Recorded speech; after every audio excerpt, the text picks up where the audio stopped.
into another edition of Football Frenzy. I'm AJ Fellman. He's Carl Jones, rocking the heck out of that sport coat right there. You know I got to do a bit for Football Frenzy. Come on. After a week 2 that brought us some lopsided results, week 3 was jam-packed with some great games and historic milestones. And we start our night with a big clash in Class AA. The newcomers, UPrep, already 2-0 with a pair of statement wins against Aquinas, looking for win number 1 after 2 close losses. Griffins fired up before the game for this one, looking to put the exclamation point on their strong start. First quarter, Griffins down 6-0. Tyrell Simmons goes up and gets that from Noah Hill. That ties things up with a big play from the wideout. The Little Irish answer, Michael White. Tyler Latone over the middle, outracing the defense. Down to the goal line, they punch it in to make it 13-6 AQ. But the Griffins march right back down the field. Nazir win. The big boy plunging in the first of 3 straight UPrep touchdowns as the Griffins build a 24-13 lead. However, AQ, no quitting them. Whites to Terrell Richards comes down with it. We've got just a 3-point game after the 2-point conversion. 2 minutes left. Third down for UPrep, needing a first down. Chris Jean, he says, I got this, we got the win. Inside the 5, he would punch it in. UPrep pulls off the statement win trifecta. They are good, folks. 30-21 is your final score. Another Class AA banger tonight. Pittsburgh up against Victor. The Blue Devils up 14-7 after the break. Freddie Robinson lobs it up to Nick Leonard. I knew he was nice on the basketball court, but apparently he's good on the field too. That makes it a 2-score game. Next drive, the Panthers trying to cut into the deficit, but Adam Ruffalo's roaming the secondary like he's playing for the team in Orchard Park. The junior returns that all the way to the Pittsburgh 41. Then a few plays later, Sam Gotham is going to barrel his way into the end zone. Victor takes a 27-7 lead in the third, but it's not over just yet. You know the Panthers, they've been scoring bunches. Caleb Lewis is going to throw it deep to Luke Fliss, and that's impeccable concentration right there. He cruises into zone 6 from there, but Victor, they will clamp down on defense from there. They get the impressive road win, 27-14. Hilton taking on Churchville Chili. Cadets head coach Rich Lipani looking to become the 5th in Section 5 history with 200 wins, and his squad rose up to the occasion. Up 28-6 at the half, they'd build on their lead. Robert Lowry plunges in. He also had 2 picks. Hilton with a 34-6 lead. Saints looking to keep this one close. Ricardo Lagares in for the score early in the 4th, but tonight, all about Lipani. He gets the victory, his 200th of his career, as we mentioned, just the 5th in Section 5 history to reach the milestone. Congrats to Coach on the impressive achievements. And over in the city, East playing host to Wilson. Early first quarter, Zamir Jackson pitches it out to Kelvin Shepard.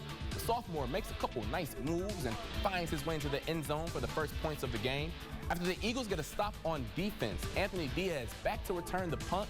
The junior already has a UB offer and shows it off right here, setting up East with great field position. And I know he's mad at his teammate for tackling him right there, I guess. Only guy who can stop him. I guess so. And no one can stop Amari Young as he follows his convoy in purple, glides his way for the score. That made it 14-0. East, they start the season off 3-0 as they get the dub today, 33-6.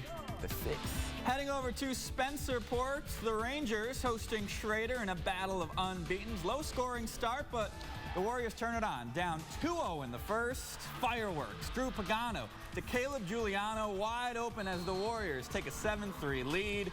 We go to the second quarter now. Switch fields, same result. Pagano to Torrance Washington, finds a seam and off to the races. The first of 2 long touchdowns for him in the first half. Warriors 14-3.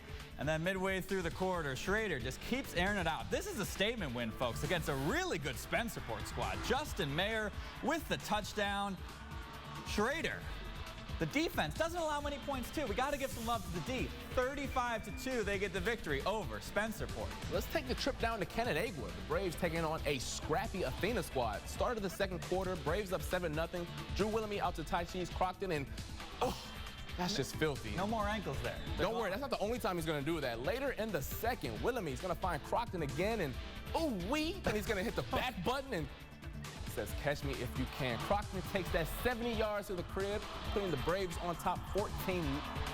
Then ensuing drive, the Trojans trying to get some mojo going before half, but Tyler DeRue and Dominic Johnson They got other plans. They get the sack to force the punt, but this one got interesting in the second half with the Athena scoring all the way back, but Canandaigua, they hold on for the win, 28-21. Braves know how to win. They know how to win. And we end our evening at East Ridge for a key to the city game. Lancers hosting Irondequoit for all the bragging rights. Eagles up 3 scores at the half, and Xavier Ross extends the lead with the keeper to make it 35-6. But the Lancers fighting back. Brennan Russo, nice pass, nice touchdown to Cordell Young, cuts into the deficit.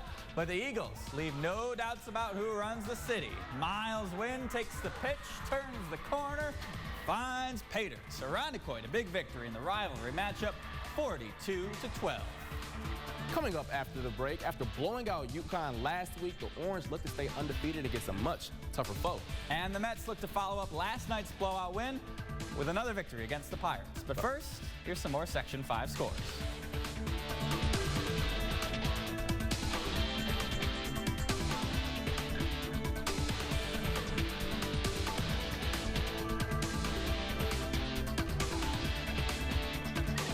Well, coming up tomorrow on Football Frenzy, another busy Saturday afternoon. Rush Henrietta looks to stay undefeated while Fairport and Penfield battle it out on homecoming for the Red Raiders.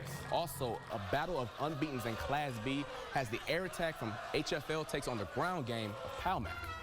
Well, that'll do it for us tonight. Tomorrow here on CBS, our first SEC action of the season as Auburn hosts Penn State, both at 2-0, both looking to continue strong starts. And after the game on News 8, of course, we'll have those highlights as Syracuse looks to prove they're legit with another big win.